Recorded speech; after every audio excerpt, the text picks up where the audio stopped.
Welcome to Ask Dr. Change. I'm Dr. Linda Ackerman Anderson. I'm happy to have you join me today to explore how to seriously uplevel your leadership and consulting to transformational changes, all through conscious change leadership.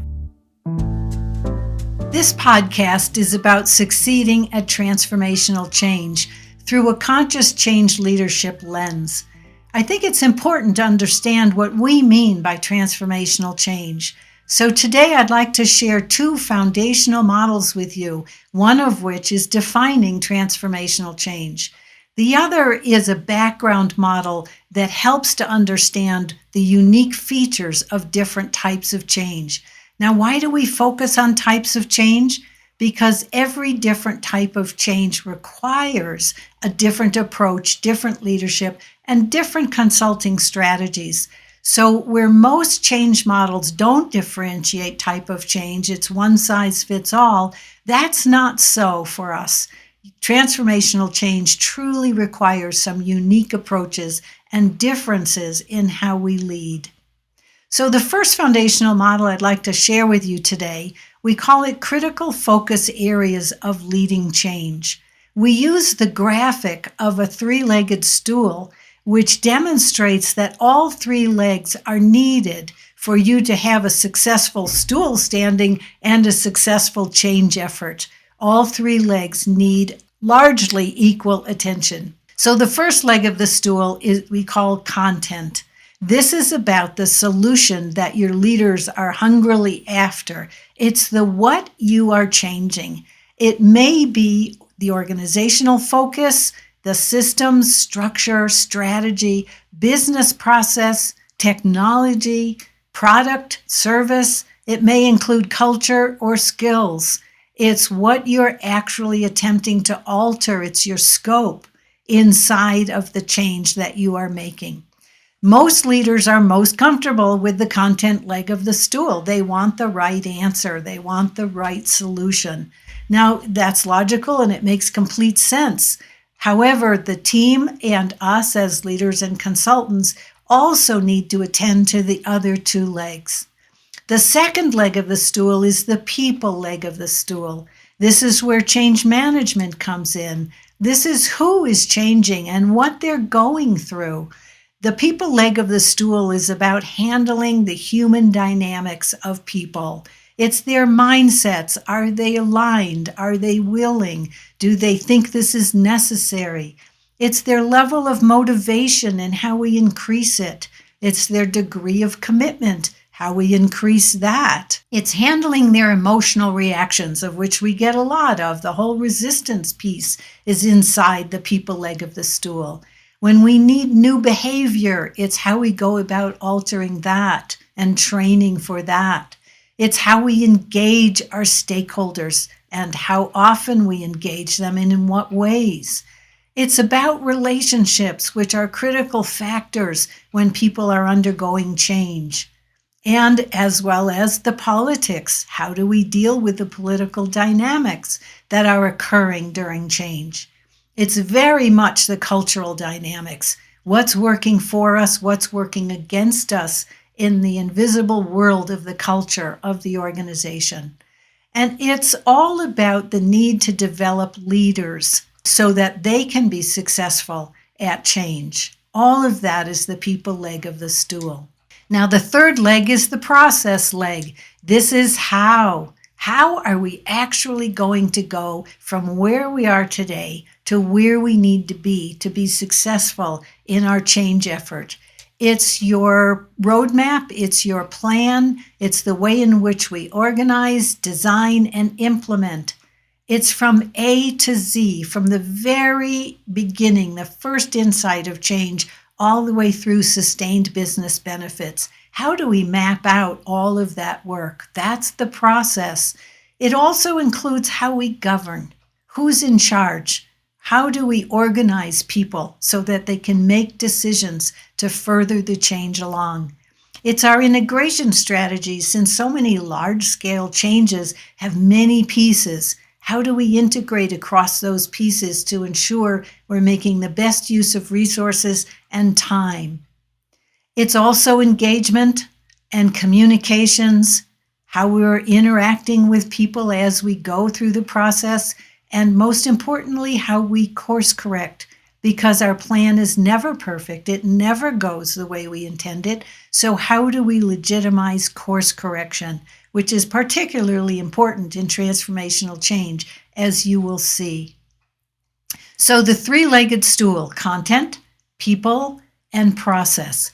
All three legs are essential conversations, essential focus areas to have a thorough change strategy from which to lead the changes that you are seeing. Now, it's important to understand where you spend your time. Most leaders will say content.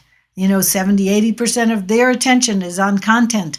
Well, with that much attention on just the content, the stool will not stand. And so how do you incorporate people and process requirements and capabilities so that you have a three-legged stool that actually stands? So a little exercise might be going to your project team or your sponsors and leaders and asking them what percentage of their time that they spend focusing on change, that they spend on each leg, to see whether or not it doesn't have to be 33.33% across all three legs, because it's adjustable. But are you actually capably attending to the three critical focus areas? Now, I share this with you because it has direct implications on understanding how to lead the different types of change, which is the next foundational model that I want to share with you. There are three prevalent types of change in organizations: developmental change, transitional change, and transformational change. So I want to describe each one and how content, people, and process show up for each one. Now, again, I want to describe to you the importance of knowing the type of change. Each type requires different approaches, different strategies, and different leadership. So consider which types of change you have going on in your organizations as I describe each one. The first is developmental change. This is the simplest. It still requires oversight and process. Developmental change is about improving the existing way of operating. We live in this box. We're going to keep doing these things. We're going to keep things the way they are, except we want to improve. It may mean sell more. It may mean reduce issues and problems and mistakes. It may mean increasing skills. All of these are developmental changes. The content is an improvement, but it's still the content. The people issues, they need to get developed and trained, so that's doable and fairly simple. And the process is strengthening the organization and overseeing its ability to improve the way you intend. So all three are at play, but this is the simplest form of change that we have. Then transitional change was originally named by Reuben Harris and Richard Beckhardt in the 70s. And so here in transitional change, we have an old way of operating. And we discover that there are issues and problems that we cannot solve by continuing to operate in the old way. They're bigger, they're more challenging, they really require something new. And so what we go through is a transition state, and we determine a new state design. Now, this is figuring out where we're going in the change. The new state is a resolution to the issues and challenges we find in the old state. So we have a fairly clear idea of our future state, of the new state we're heading towards, in ways that solve the challenges we have had in the old way. And the organization goes through a transition state. So what that entails is dismantling the old way of operating and putting in place the new way of operating fairly simultaneously. So it's important that people let go of what they're accustomed to in the old state and learn how to succeed in the new state. All of that is organized during the transition. Project management is a great use of its own model for handling and orchestrating the transitional state. What we've also learned from Reuben Harris and Richard Beckhard, they introduced a principle called parallel structures. So in the transition state, we create a change structure that helps orchestrate all of those shifts from old state to new state for your various stakeholder groups. At the same time, we're continuing to operate the organization. It continues to the ship has to stay afloat. And so we work in parallel, normal operations working in parallel with change structure. And so that occurs and helps us neatly orchestrate the transition state. Now, when we're going through a restructuring or replacing a technology or a new business process, most of these, so the content is quite different because we're implementing something new. The people issues are more significant because we have to support people to let go of what they're accustomed to. That's for some exciting and for others threatening. And so the people dynamics are more significant during transitional change. The process is more controllable. We can actually set out timetables that we assume we can accomplish the work within. So again, project management is useful here. So the process is more controllable. It's more complex than developmental change, but it's definitely more manageable. Now that brings us to the unique features of transformational change. So this is important because this is our focus given how unique the dynamics are of transformational change. So let's say your organization was born of a good idea, a service to provide to its marketplace. It grows and it becomes successful by delivering on that service or those products. So for most organizations, they like the success they've achieved and they enter what we call a success plateau. They want to keep being successful in that way. However, the world changes around us. As we've seen in the last several years, we enter a chaos phase, typically spurred on by changes happening in our environment, in the world, on the global level, in politics, in technology, in finance. Things change radically around us. And so that chaos disrupts our success plateau and causes us to question, can we survive? Can we keep going? What do we need to do differently in order to recreate a degree of success? What occurs is actually the realization that we need to change radically. So there is a death. We call it the mindset shifting. I like to say, Toto, we are not in Kansas anymore. Our reality is very different. And so it's not the death of the organization unless it refuses to transform, but mindset has to shift for us to be able to figure out what does our future require of us. So we enter a re-emergence phase where there are plenty of wake-up calls telling us we need to do something different. It may mean a new structure, a new way of interfacing with our customers, new products, new services, new technology, radically different ways of operating. Everyone going online for online business now, huge transformation. Education is transforming, technology is transforming, politics is transforming. So many areas are sending us wake-up calls for the need to be different. So in your organizational context or community context, what does that future state need to look like? There needs to be what we call a re-emergence. Figure it out as you go. Transformational change is emergent. And so in that way, the people dynamics are rather significant.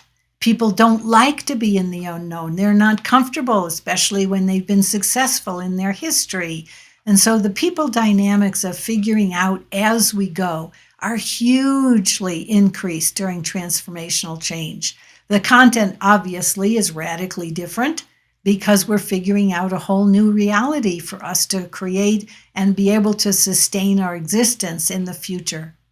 Now, the process is very different because it's not on a set timetable. It's not do this action and you'll be successful. We have to figure out the process also as we go. So think emergence, think how different leadership needs to be to support the organization to deal with its unknown, to figure out the new solution, to figure out the best process and the best way of engaging and developing all of your stakeholders so that collectively the organization can create a new reality, a transformed reality for its future.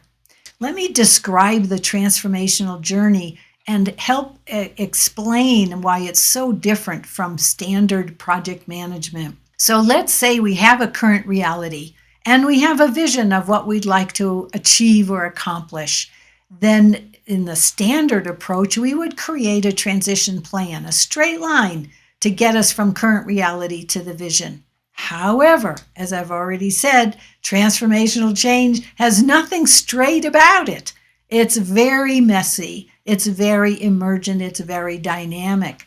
And so what we do is do our very best thinking for a transformational process, and then we're constantly setting up the conditions for us to hear wake-up calls, gather feedback from anywhere in the organization telling us that we need to do something different. We need to learn from what's going on. We thought we knew, but obviously we're not. We don't. And so we need to course correct. So there's a very significant zigzag process, almost like sailing into the wind, where we need to learn, we need to course correct. When we set up the conditions for learning and course correction to achieve a transformational change, and we acknowledge the need for course correction, we can then rapidly course correct rather than worry about, oh, it wasn't that way, or we made a mistake, or why did we do it that way? It's all about, okay, what do we get from this, and how quickly can we get back on track? This is a very significant shift for leaders who are not accustomed to not knowing, to not having the answer. And so again, it's about leading with conditions that allow the organization to figure its future out collectively. From all the information might come from any level of the organization. And so how do we open up the possibility for people to be seeing and thinking and feeling and intuiting possible new realities and inputting it to a change structure that allows that information to be carefully considered and inform a potential future state. So you can see transformational change is very different from a content standpoint, a people standpoint, including leadership, and a process standpoint, also emphasizing a new way of leading. And so it really prompts a transformation of how we lead projects, because transformation requires these different approaches. Now, I promised you in each of our episodes to offer you a pro tip and a personal reflection. My pro tip for you today is to engage in an assessment and identification of how the organization that you serve or you're a part of has typically undergone change. What's its past history? What are its conditioned patterns? What's its habitual way of leading change? And what kinds of issues continue to show up and repeat themselves as the organization has continued to habitually run changes that way? When you assess and can identify, get objective perspective on conditioned patterns, you can then look at how do we not do it that way again? How do we up-level our approach? How do we mitigate these issues in advance, proactively, so we don't have to fall into the same mistakes over and over again? So an objective assessment, no blame, no shame, an opportunity to look at conditioned patterns, to identify, work with leaders to identify what these patterns are, and especially what the underlying dynamics are that have enabled these patterns, because leaders actually are enabling those conditioned patterns themselves. And so how to undo that thinking, undo the habitual reactions, and learn how to do things a little differently. A lot of what this podcast is about will give you new opportunities to see transformational change differently, to be able to lead it in different ways. But having objective data about what your organization has been currently doing is absolutely essential. Now, my personal reflection for you today is really about your relationship with doing change work.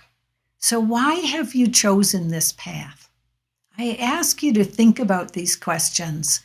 Why is this meaningful to you to help organizations to achieve a different reality? A lot of people like to have a concrete result of their efforts. Leading transformational change is not concrete. There's nothing concrete about it. And so choosing the path of leading transformational change has a lot of self-reflection in it. How are you showing up in this work? How are you dealing with chaos and uncertainty? Is this a job for you, or is it a life path? Is it satisfying to you? Is it fulfilling to you? These are important questions to spend a few minutes pondering or longer as you continue to learn to succeed in this direction. I hope you'll take a few moments by yourself, for yourself, to be able to think through these issues and commit or recommit to this work. The world definitely needs us now more than ever, and I'm happy to have you participate. Today's subject is one of the key topics that we feature in our Leading Transformational Change online program. If you'd like to learn more about leading transformational change, go to beingfirst.com/LTC. Thanks for spending some time with me today. I hope you gained some valuable insights for your work. Please send me your questions and challenges by going to askdrchange.com.